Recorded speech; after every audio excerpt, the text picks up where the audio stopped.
Okay, so I want to talk to you about something really quick. This is something that's come up in my life over and over and over and over.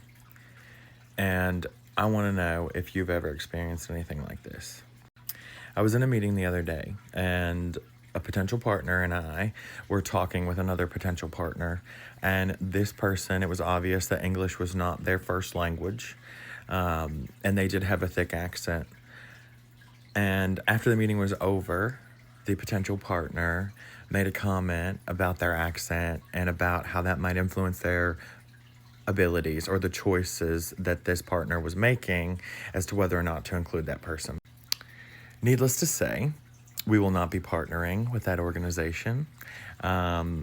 I know that it's not quite the same thing, but I can tell you personally that as someone who grew up in a small town, who grew up in rural America and moved to the city to get an education, like a lot of people do, I was straight up shamed in a lot of ways for the way that I spoke, the way that I pronounced certain words.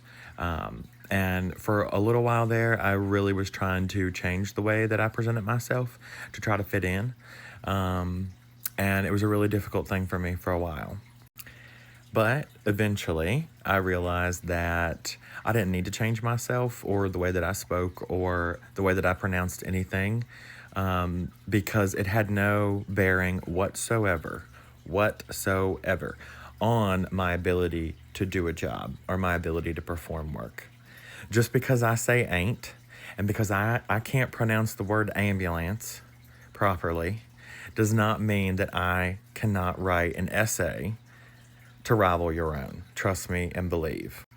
So when that potential partner stuck his foot in his mouth, that deal was already over because I don't play that game.